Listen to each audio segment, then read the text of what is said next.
Islam itu hancur, hilangnya Islam itu di tangannya orang Islam itu sendiri.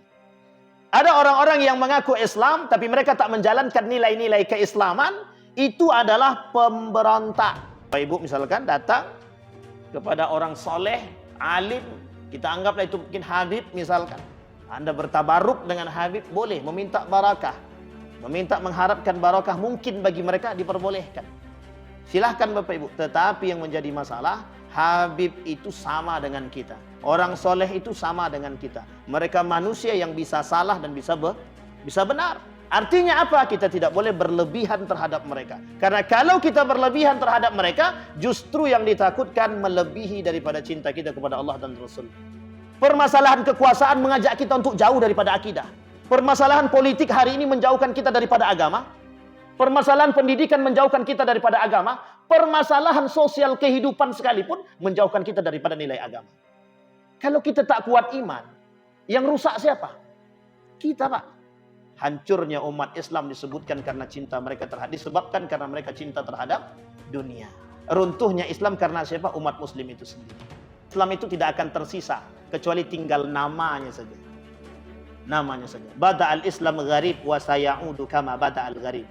Islam itu datang dengan keanehan, maka kelak akan kembali dalam keanehan. Yang membuat Islam itu aneh siapa? Umat Muslim itu sendiri. Bismillahirabbil alamin. Alhamdulillahilladzi arsala rasulahu bil huda wa dinil haqq liyudhhirahu 'alad dini kullih wa kafa billahi shahida. Asyhadu an la ilaha illallah wahdahu la syarika lah wa asyhadu anna Muhammadan 'abduhu wa rasuluh la nabiyya ba'd. Allahumma salli wa sallim wa barik ala hadzal nabiyil karim. Allahumma salli ala Muhammad wa ala ali Muhammad fil alamin innaka Hamidum Majid.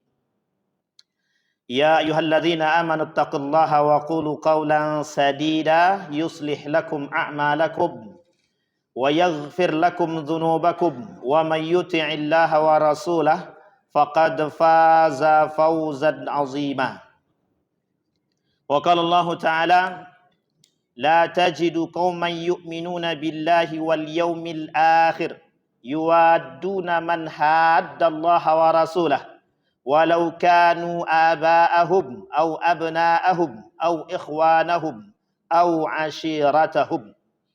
Sadaqallah. Surat Al-Mujadilah ayat 22. Puji syukur kehadirat Allah atas limpahan rahmat dengan mengucapkan alhamdulillahirabbil alamin. Berselawat kepada Nabi dengan mengucapkan Allahumma shalli ala Muhammad wa ala ali Muhammad fil alamin innaka Hamidum Majid. Baik Bapak Ibu sekalian yang berbahagia, bagaimana kabarnya Bapak Ibu? Sehat semua? Semoga istiqamah dalam kesehatan, dalam kebaikan, dalam ketaatan kepada Allah. Allah anugerahkan anak-anak yang saleh dan salihah, keluarga yang sakinah, mawaddah warahmah. Allah jadikan kita senantiasa istiqamah dalam kebaikan. Amin ya rabbal. Baik. Baik Bapak Ibu sekalian yang berbahagia. Saya minta maaf ini Bapak Ibu. Jujur aja ini jantung saya agak grogi sedikit nih. Jantungan juga nih lama-lama nih Bapak Ibu. Ini bukan konferensi pers Bapak Ibu. Saya takut. Na'udzubillah tsumma na'udzubillah. Ya Allah, sabar. Agak apa sedikit gitu. Grogi juga apa dibuatnya Bapak Ibu. Baik Bapak Ibu sekalian yang berbahagia, malam hari ini kebetulan kami menggantikan Ustadz Dr. Saprinaldi. Beliau lagi umrah. Kita doakan mudah-mudahan beliau, guru kita, Allah sehatkan, Allah berikan kekuatan, istiqamah dalam kebaikan. Amin ya rabbal alamin. Kelak kembali ke tanah air dengan selamat. Baik Bapak Ibu sekalian yang berbahagia, pada malam hari ini saya ingin coba mengangkat sedikit. Ada satu hal yang ingin kita bahas, kaji bersama. Ini ada dalam kitab Al-Wala' wal Bara'. Kitab ini berbicara tentang loyalitas seorang yang beriman. Al-Wala' wal Bara'. Jadi Bapak Ibu sekalian yang berbahagia, kitab Al-Wala' wal Bara' ini itu berbicara bagaimana sikap kita terhadap orang yang beriman dan sikap kita kepada orang-orang yang mohon maaf tidak beriman atau bahasa lainnya kafir. Jadi ada bagaimana konteks kita kepada orang yang beriman dan konteks kita kepada orang yang tidak beriman. Loyalitas kita terhadap orang yang beriman dan orang-orang yang tidak beriman. Bagaimana Syekh Hasim Al-As'ari dalam kitabnya Risalah Ahlus Sunnah wal Jamaah pernah berkata demikian, menukil daripada hadis baginda Nabi Muhammad SAW. Itu yang menjadi masalah beliau adalah perhatian orang-orang yang beriman. Perhatian orang Islam terhadap Islam itu sendiri. Yang merusak Islam itu adalah umat Islam itu sendiri. Ini penting, poin utama bagi kita sebelum kita mulai. Yang merusak dan meruntuhkan Islam adalah orang Islam itu sendiri. Jadi ketika Umar bin Khattab berkata hadis ini mauquf, cuma sampai kepada Umar bin Khattab. Hadisnya mauquf. Kalau mauquf cuma sampai pada sahabat Nabi, tapi tak sampai kepada Nabi. Kalau sampai kepada Nabi namanya marfu'. Kalau sahabat Nabi yang melakukan sesuatu, biasanya sudah mendapatkan izin baginda Nabi Muhammad sallallahu alaihi wasallam. Sekalipun Nabi tak berkata demikian. Makanya ketika sahabat berkata sesuatu, hadis itu disebut dengan mauquf, cuma sampai kepada para sahabat. Tapi derajat hadisnya atau hukum hadis tersebut 3. Bisa sahih, bisa hasan, bisa dhaif. Jadi Bapak Ibu sekalian yang berbahagia, apa kata Umar bin Al-Khattab? Kata Umar bin Al-Khattab itu, kata beliau, hal tadri man yahdimuddin? Tahukah kalian siapa yang bakal menghancurkan agama? 3 itu. Salah satu di antara ketiga tersebut adalah zallatul alim. Salah satu di antaranya adalah orang alim yang tergelincir. Orang alim yang tergelincir. Nabi memperingatkan Ibnu Abbas, ya gulam, ihfazillah yahfazka. Jaga olehmu nilai agama, niscaya Allah akan menjaga dirimu. Jadi Bapak Ibu sekalian yang berbahagia, Islam itu hancur, hilangnya Islam itu di tangannya orang Islam itu sendiri. Maka Bapak Ibu sekalian yang berbahagia, malam hari ini kita akan coba bahas loyalitas orang-orang Muslim kepada orang kafir yang bisa membatalkan iman. Loyalitas orang-orang Muslim, mukmin kepada orang kafir yang bisa membatalkan iman. Dalam kitab yang lain, Syekh Abdul Wahab berkata tentang nawaqidul Islam. Ada 10 poin yang bisa membatalkan keislaman seseorang. Said Hawa mengatakan 20 poin yang membatalkan syahadat. Ulama yang lain mengatakan nawaqidul iman, setidaknya ada 10 hal yang membatalkan iman. Bapak Ibu sekalian yang berbahagia, dari sekian banyak poin ini kita bahas 10 yang bukan 10. Poin-poin loyalitas orang mukmin keislaman seseorang itu bisa membatalkan imannya ketika mereka berinteraksi dengan orang-orang kafir. Perlu kita tekankan, kalimat kafir itu di dalam Al-Quran, itu kalimat di dalam bahasa Arab, itu kalimat yang paling lembut. Kalimat yang paling lembut. Itu kalimat kafir. Dulu pernah bermunculan orang-orang yang mencoba merusak bahasa. Karena salah satu cara kaum orientalis untuk merusak keislaman orang Islam itu jalurnya bahasa. Ini kelak disebut dengan, bukan kelak, ini disebut dengan perang pemikiran. Perang pemikiran itu lawannya, mereka akan main dari segi bahasa. Untuk merusak apa dia? Merusak akidah kita. Dia mungkin tak berharap kita masuk agama dia, tapi dia berharap kita luntuh. Nilai-nilai Islam itu luluh atau luntuh dari kita seorang orang yang beriman tadi. Itu perang pemikiran. Makanya mereka tidak berperang dengan kita dengan senjata. Karena kalau berperang dengan senjata mereka kalah. Tapi mereka berperang dengan bahasa. Salah satunya adalah seperti yang Bapak Ibu pernah dengar permasalahan kafir. Jangan katakan kepada orang kafir mereka kafir. Tapi katakan kepada mereka non-muslim. Kalimat ini yang kemudian menjadi persoalan dalam bahasa. Dalam bahasa Arab, perarti daripada kafir itu makna yang paling lembut di antara makna yang lain. Arti kafir itu Bapak Ibu tahu cover ya? Cover tahu? Itu diambil dari bahasa Arab, cover itu. Kafir. Arti kafir itu apa? Orang-orang yang sedang menutup diri dia dari kebenaran. Itu dah bahasa paling bagus itu dan paling halus. Kecuali mohon maaf kalau dikatakan kepada mereka ya ayyuhas syayatin. Itu jelas. Atau ya ayyuhar rafiduddin. Wahai orang-orang yang menolak agama. Itu jelas. Tapi mereka katakan, Allah katakan dalam Al-Quran itu, wahai orang-orang yang menutupi diri mereka daripada kebaikan dan kebenaran. Sampai di sini paham Bapak Ibu. Dan ini menjadi persoalan Bapak Ibu. Kenapa kita katakan ini menjadi sebuah persoalan? Karena hari ini Bapak Ibu, loyalitas orang-orang yang beriman terkhusus orang Muslim terhadap non-Muslim kadang-kadang itu lebih tinggi kepada loyalitas terhadap dibandingkan loyalitas mereka terhadap Islam itu sendiri, umat Muslim itu sendiri. Ini saya katakan demikian kenapa? Karena fakta menunjukkan kepada kita. Ketika mereka berbaur dengan non-Muslim baik, tapi ketika mereka dengan orang Islam itu sendiri tak bisa berlemah lembut, tak bisa. Dan ini persoalan kita. Mengapa kita dengan non-Muslim kita bisa baik, sementara dengan orang Islam kita tak bisa baik? Sampai di sini paham Bapak Ibu ya? Mengapa kajian kok bisa dibubarkan misalkan? Tapi sementara yang lain tidak.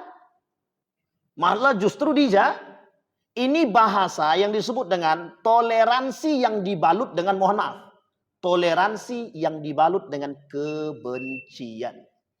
Nah, hari ini kita coba bahas. Adakah pergaulan muslim atau mukmin dengan non-muslim itu yang bisa membatalkan iman? Baik.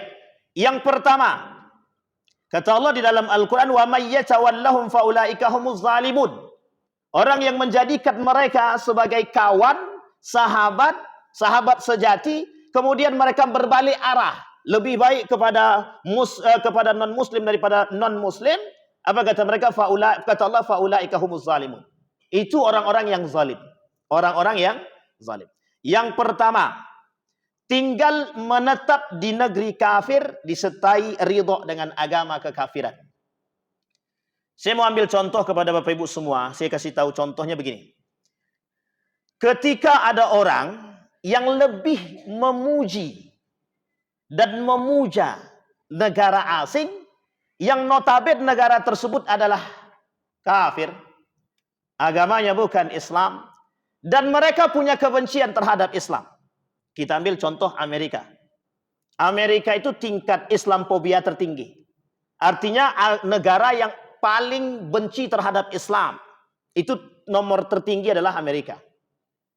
Mereka tak suka dengan Islam. Mereka akan coba apapun cara untuk menghancurkan Islam. Itu mesti. Artinya apa? Ada orang-orang Muslim yang menjunjung tinggi negara tersebut. Bahkan mereka mengatakan lebih baik kami tinggal di sana ketimbang tinggal di Indonesia.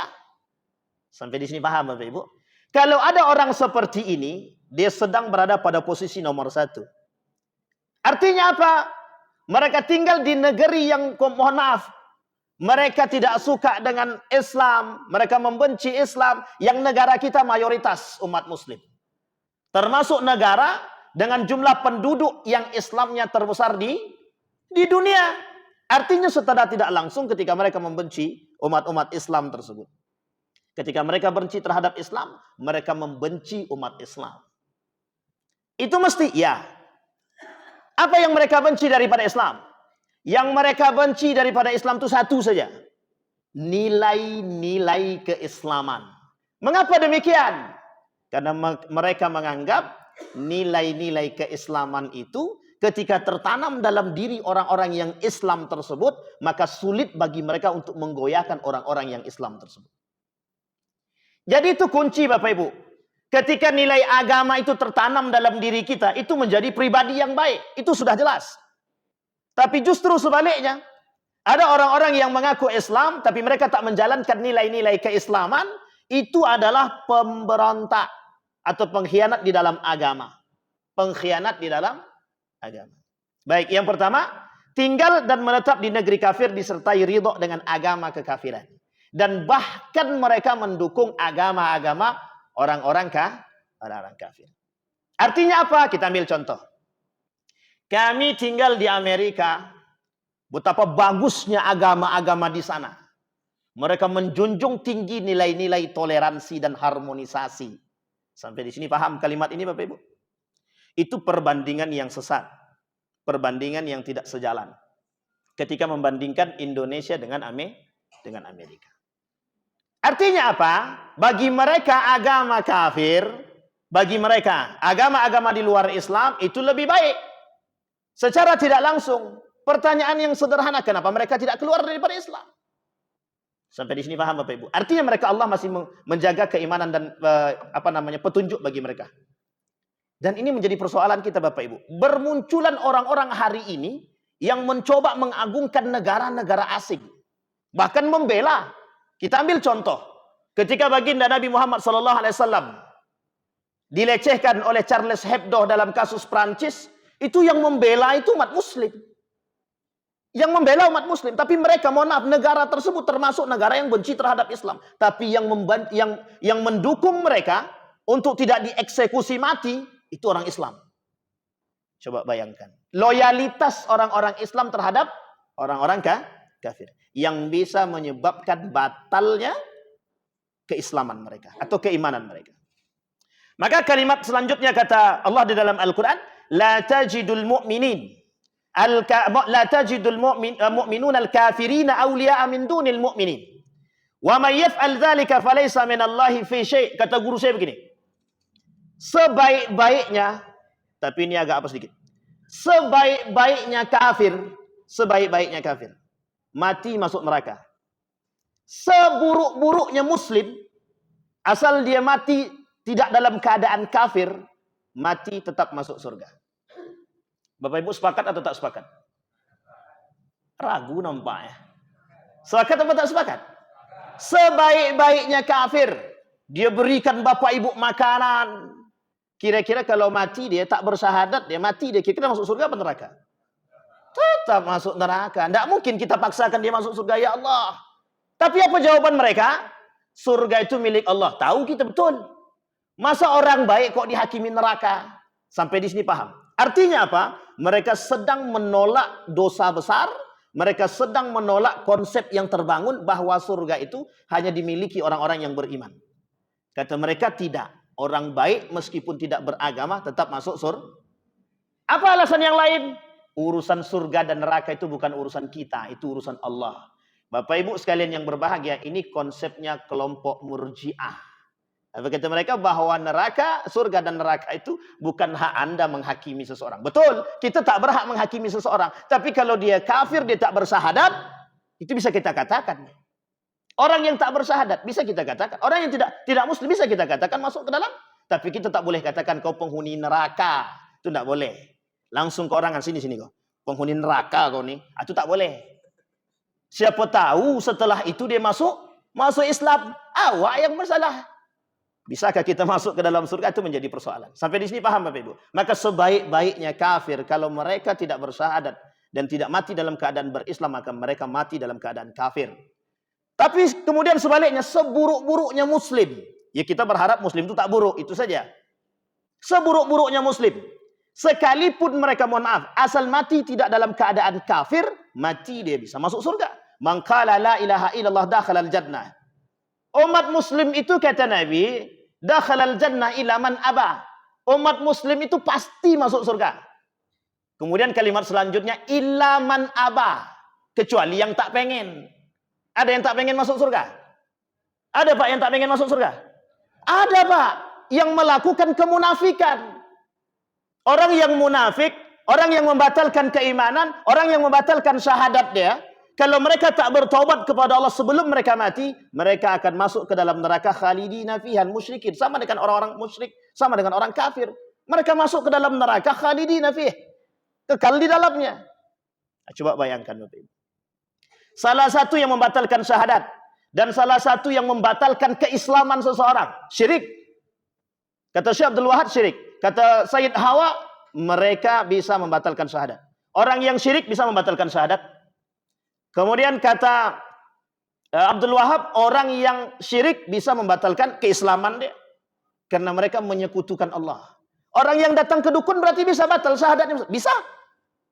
Kalau mereka percaya kepada dukun, batal syahadat dia. Berarti apakah batal syahadat dia langsung jatuh kepada kafir atau dihukumi kufur? Ulama berbeda pendapat. Kata para ulama tidak kafir. Mereka tidak keluar daripada Islam, tapi mereka kufur.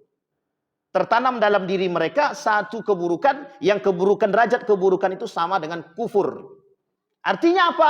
Kalau mereka tidak bertobat daripada kekufuran itu, mau mereka melaksanakan ibadah apapun, mau sholat tahajudnya 100 rakaat, duha dia, entah berapa rakaat terserahlah pokoknya.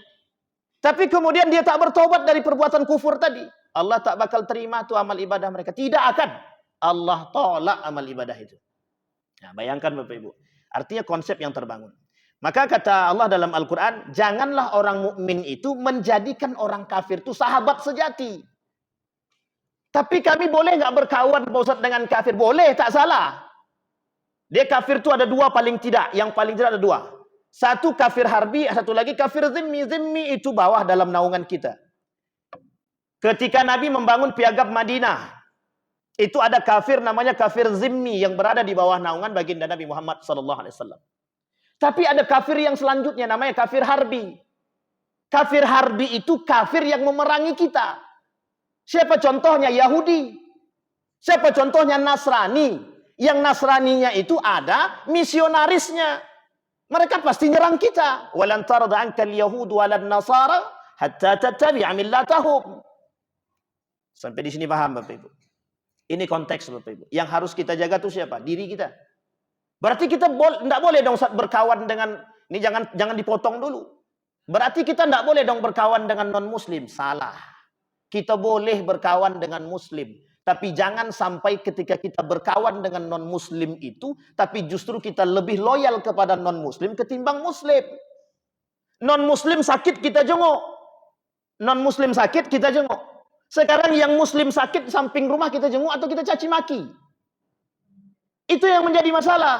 Kalau kita tidak jenguk dia, kita caci maki dia, kita tak senang dengan dia, kita terjerumus dalam permasalahan tadi.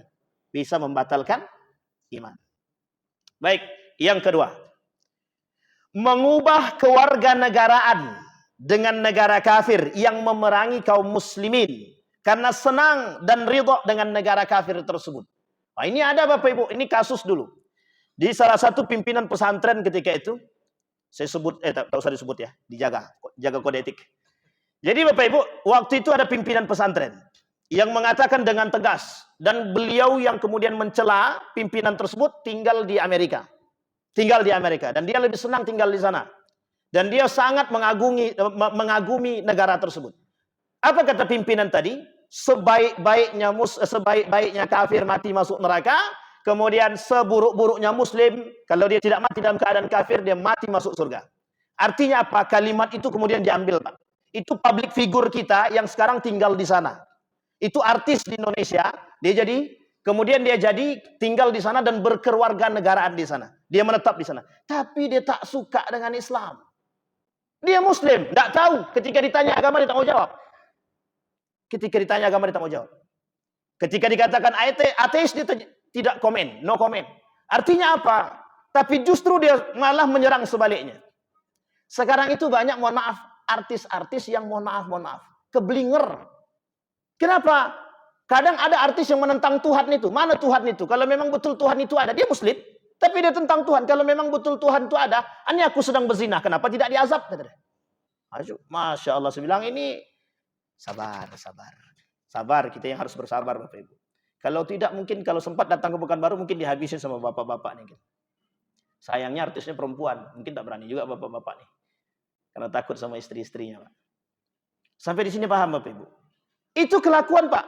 Mohon maaf, mereka yang merubah pola pikir masyarakat.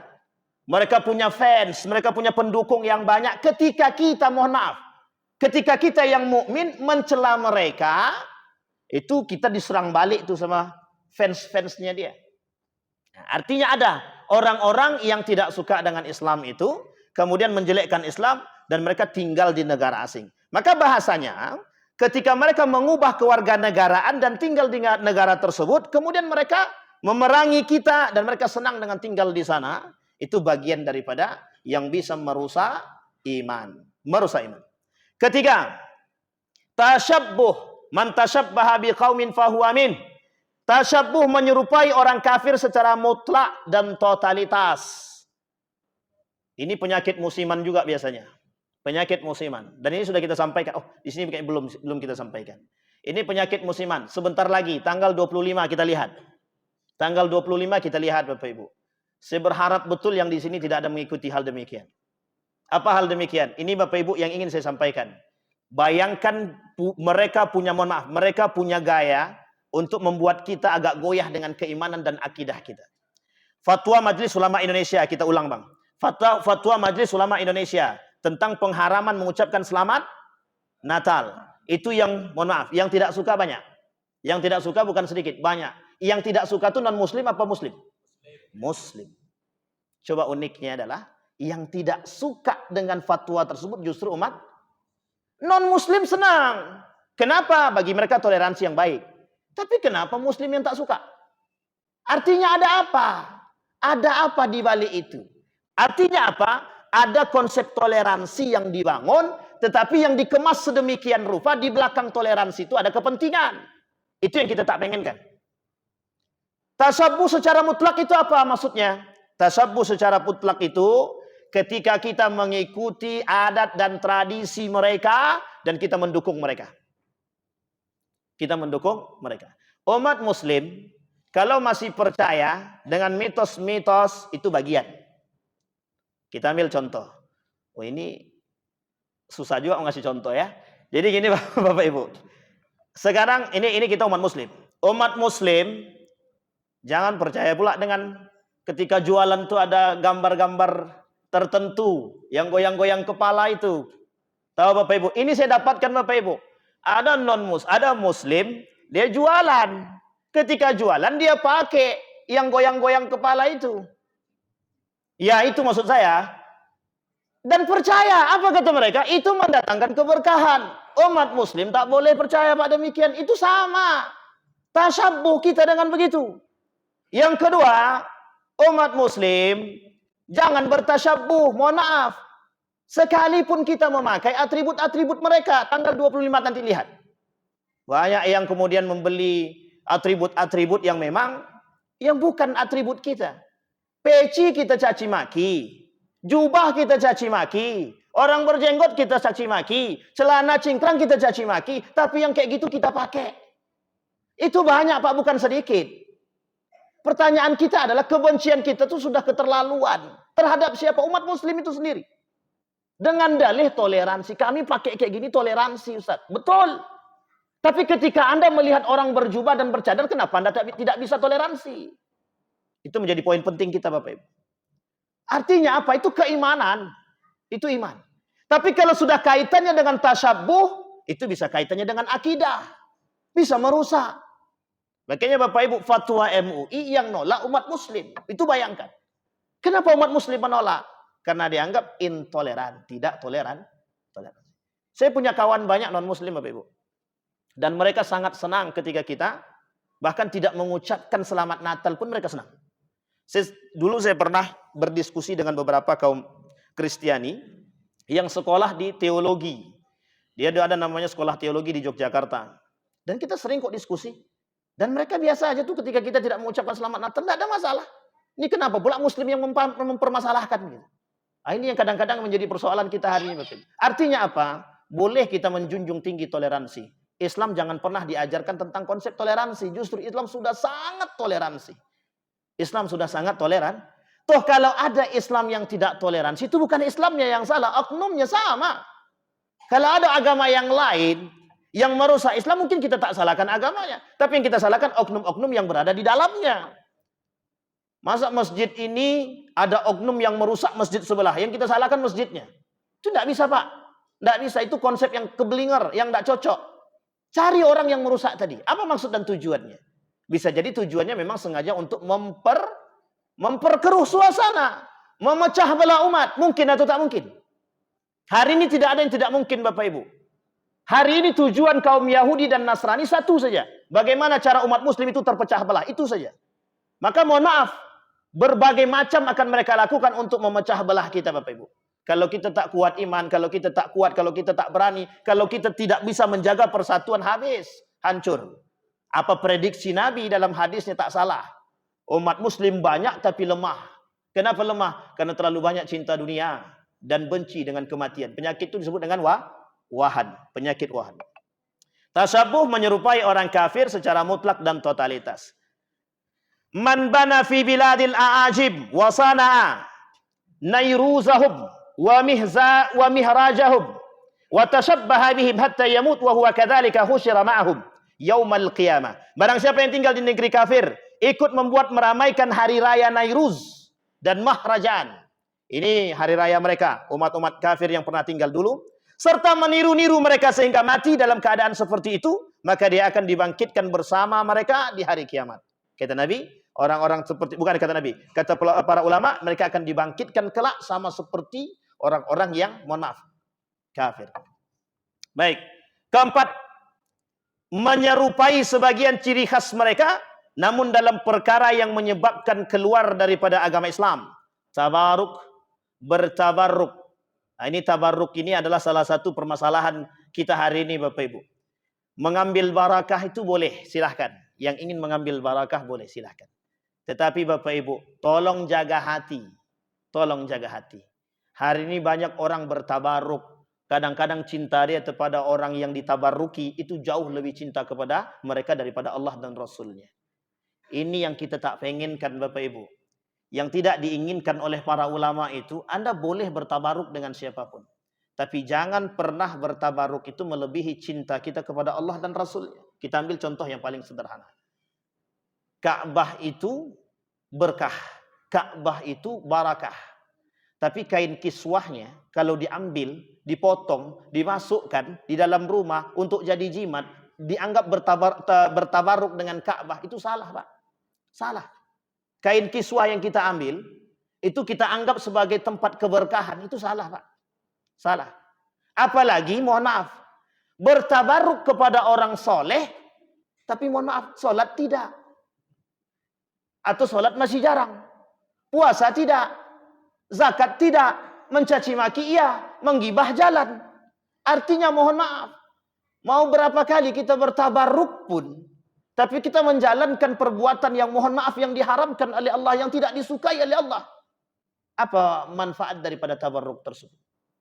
Justru bisa lebih merusak iman.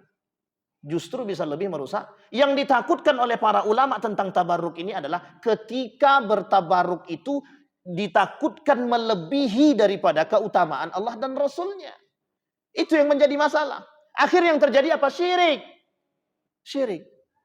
Kita ambil contoh. Anda, Bapak Ibu datang kepada pimpinan pondok misalkan. Cium tangan. Kemudian kalau yang cium tangannya perempuan dengan laki-laki itu jelas salah, Pak. Itu jelas salah.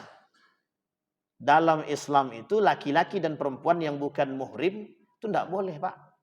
Berjabat tangan saja tak boleh. Sekarang pertanyaan saya adalah, bagaimana hukum jabat tangan itu di negara kita hari ini? Laki-laki dan perempuan. Hal yang biasa atau hal yang lumrah? Kedua-duanya. Hal yang biasa dan lumrah. Padahal sudah disampaikan laki-laki dan perempuan jangan bersalaman, jangan bersentuhan. Nah, ini menjadi persoalan kita. Maka mohon maaf, kita ambil yang konteksnya laki-laki dengan laki-laki. Bapak Ibu misalkan datang kepada orang soleh, alim, kita anggaplah itu mungkin Habib misalkan. Anda bertabaruk dengan Habib, boleh meminta barakah. Meminta mengharapkan barakah mungkin bagi mereka diperbolehkan. Silahkan Bapak Ibu. Tetapi yang menjadi masalah, Habib itu sama dengan kita. Orang soleh itu sama dengan kita. Mereka manusia yang bisa salah dan bisa benar. Artinya apa? Kita tidak boleh berlebihan terhadap mereka. Karena kalau kita berlebihan terhadap mereka, justru yang ditakutkan melebihi daripada cinta kita kepada Allah dan Rasulnya. Dalam kalimat yang lain disebutkan begini. Sudahkah Anda cinta kepada Allah dan Rasulnya lebih tinggi daripada cinta Anda kepada manusia? Pertanyaan kita begitu, Pak. Wa mahyaya wa mamati lillahi rabbil alamin. Pertanyaan saya hari ini Bapak Ibu, betulkah konsep itu tertanam dalam diri kita? Wa mahyaya, hidupku, wa mamati, matiku, lillahi rabbil alamin. Untuk Allah seutuhnya, betulkah? Ketika kita tak ada makan, ketika kita tak ada duit, kemana kita datang? Kepada Allah kah kita datang atau kepada manusia kita datang? Ketika kita mohon maaf kalang kabut dengan jabatan kita hari ini, kemana kita datang?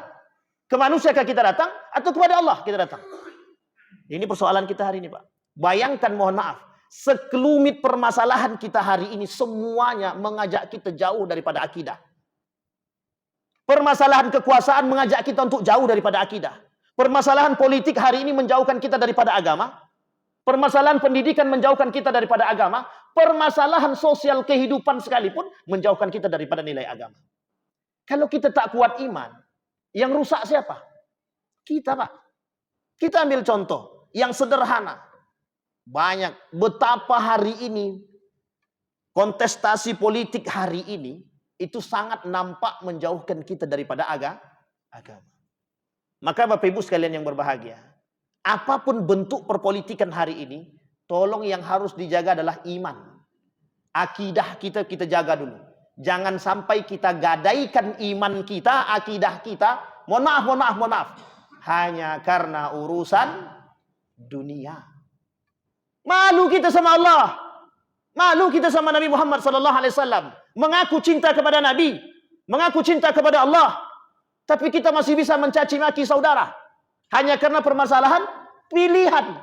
Si A milihnya, si Anu memilih si A, si Anu memilih si B. Padahal adik-beradik kandung. Tak tegur sapa dalam rumah. Itu lebih berbahaya. Artinya apa? Kadang-kadang kecintaan mereka terhadap fans mereka itu melebihi batas, Pak. Melebihi batas. Apa hukumnya mencintai sesama muslim? La yu'minu ahadukum hatta yuhibba li akhihi ma yuhibbu li nafsihi. Tidak beriman seseorang itu sampai dia mencintai saudara dia lebih daripada mencintai diri dia pribadi. Hari ini nampakkah konsep itu? Justru mohon maaf yang diangkat adalah konsep perpecahan. Kau milih si Anu kan? Ngapain kau ikut sini lagi? La ilaha illallah. Ini nyata, Pak, nyata. Suatu ketika terjadi acara 17-an. Ini nyata, Pak, nyata sekali. 17-an itu. Kebetulan yang mengadakan ini salah satu partai. Tiba-tiba yang partai sebelah ini ada orangnya ikut nimbrung dalam acara tersebut. Difoto, Pak, dikirim kepada pimpinan mereka. Apa kata mereka? Langsung disidang, Pak. Langsung disidang. Kenapa kau ikut-ikut? Ya Allah, ya Rabbi. Hanya karena pilihan kita mencaci dan memaki dan menjauhkan diri kita daripada cinta kepada sesama muslim. Coba bayangkan keberhasilan mereka membuat kita benci terhadap siapa? Saudara kita sendiri. Itu kayak disebut dengan wala. Itu kayak disebut dengan loyalitas kita terhadap muslim. Tidak. Tapi buktinya hari ini sudah nampak. Ada orang yang lebih loyal kepada non-muslim ketimbang muslim itu sendiri. Coba bayangkan. Artinya apa Bapak Ibu sekalian yang berbahagia? Demi ini Bapak Ibu. Sengaja tak saya sebut biar dapat ilustrasi sedikit. Artinya apa nih? Piti. Tidak ada piti. Mati kita. Kalau bahasa lainnya tidak ada fulus mamfus kata dia. Kata Wan Nabut begitu. Kalau tidak ada fulus mamfus kata dia. Sampai di sini paham Bapak Ibu ya. Kembali kepada poin kita tadi. Menyerupai sebagian ciri khas mereka namun dalam perkara yang menyebabkan kita keluar daripada agama Islam. Wa ma qataluhu wa ma salabuhu walakin subbiha lahum. Ini Allah yang sebut dalam Al-Qur'an. Allah yang sebut dalam Al-Qur'an. Wa ma qataluhu. Ini kaitannya dengan Nabi siapa? Wa ma qataluhu wa ma salabuhu. Ini kaitannya dengan Nabi siapa? Nabi Isa alaihi salam. Nabi Isa. Apa kata Allah? Nabi Isa itu tidak dibunuh dan tidak disalib. Itu Allah yang kata. Allah yang kata. Tapi kita tidak perlu ikut-ikutan. Dan orang terdahulu sangat mengikuti perbuatan-perbuatan demikian. Dalam surat An-Nisa. Baik, yang kelima. Menyerukan bahwa semua agama itu sama benarnya. Nah, ini poinnya sudah sampai nih. Ini bahasa lainnya pluralisme agama. Menganggap semua agama itu benar. Kalau pluralisasi atau plural gitu saja, itu sebenarnya artinya mengakui keberadaan agama yang lain. Bapak Ibu sekalian yang berbahagia, mengakui keberadaan agama itu boleh karena tertulis dan diakui oleh undang-undang. Agama hari ini ada, mohon maaf, Islam, Kristen. Kristen terbagi dua, Protestan dan Katolik. Yang ketiga ada Buddha, ada Hindu, ada Kongfucu, ada satu lagi. Apa satu lagi Bapak Ibu? Bahai. Jadi agama itu sekarang ada berapa? Ada 6. Yang terakhir apa? Bahai. Bahai ini Lukmanul Hakim, yang Menteri Agama, tahu Bapak Ibu ya? Menteri Agama dulu. Lukmanul Hakim kalau saya tak salah, beliau yang kemudian ikut dalam peresmian agama Bahai. Kita dituntut hari ini mengatakan kebenaran agama-agama yang lain. Dituntut. Semua agama itu sama. benarnya. Dengan bahasa lain pluralisme. Hanya saja cara menuju Tuhan yang satu itu yang berbeda. Allah sebut dalam Al-Quran, laqad kafara alladziina qalu innallaha tsalisun tsalatsa. Laqad kafara alladziina qalu innallaha tsalisun tsalatsa. Telah kafir kata Allah orang yang mengatakan bahwa Tuhan itu tsalisun tsalatsa. Apa artinya tsalisun itu? Tiga. Tsalatsa. Tiga sama. Tuhan itu yang dianggap tiga dalam satu atau satu jadi tiga. Itu sama, Pak. Allah kata kafir. Tidak ada itu kebenaran. Artinya apa? Innad dina indallahil Islam. Tidak bisa kita katakan. Itu mutlak, Pak. Semua nabi itu agamanya Islam. Bayangkan salah satu proyek Yahudi yang berhasil adalah ketika mengatakan ada agama samawi yang pernah dianut oleh para nabi. Dulu Bapak Ibu waktu saya sekolah SD itu, yang saya paham adalah agama dari Nabi Isa itu Nasrani. Agama Nabi Isa itu. Apa agamanya? Zaman saya SD begitu, Pak. Pertanyaannya, betulkah begitu Nabi Isa agamanya Nasrani? Tidak ada. Semua Nabi agamanya. Apa keberhasilan mereka? Berhasil mereka membuat kabur kita dalam pendidikan. Mereka masukkan, itu bahasa lainnya begini Bapak Ibu. Ada buku judulnya Distorsi Sejarah oleh Yahudi. Itu Bapak Ibu boleh cari, sudah ada terjemahannya dalam bahasa Indonesia. Itu banyak. Bagaimana cara mereka mendistorsi sejarah itu. Oh, bahaya sekali, Pak. Banyak sejarah-sejarah yang mereka kaburkan. Sudah azan. Wa may yabtaghi gharal islami dina falan yuqbala minhu wa huwa fil akhirati minal khasirin. Orang yang mengatakan agama yang lain itu lebih benar dan benar, tidak usah lebih benar, benar saja kita akui. Itu mereka sedang terjerumus dalam pembatalan.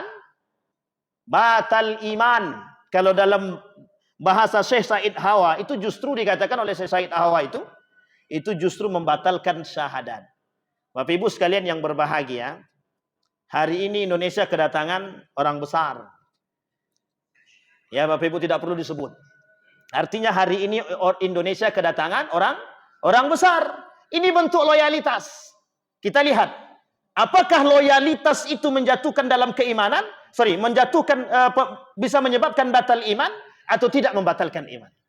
Maka siapa yang bisa menjadi tolak ukur itu? Bagaimana perbuatan mereka?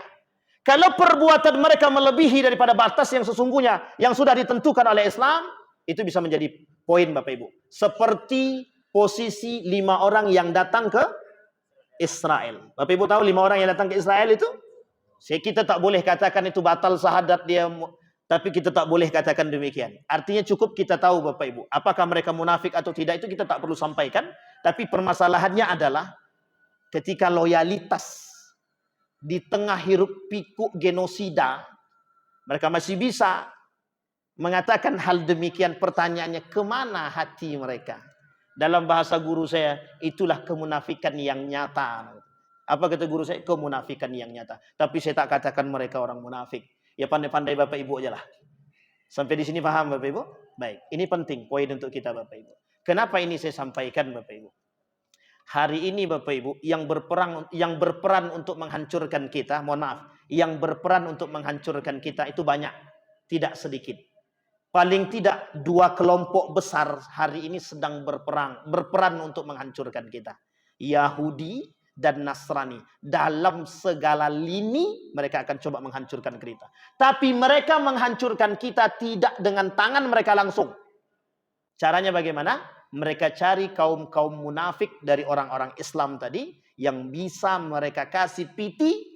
Disitulah kemudian mereka gunakan tangan orang-orang munafik tadi untuk menghancurkan kita. Bagaimana cara mereka menghancurkan kita? Poinnya satu saja. Jauhkan mereka orang-orang Islam, orang-orang beriman dari agama mereka. Kalau dah jauh mereka dari agama mereka, tidak perlu capek-capek.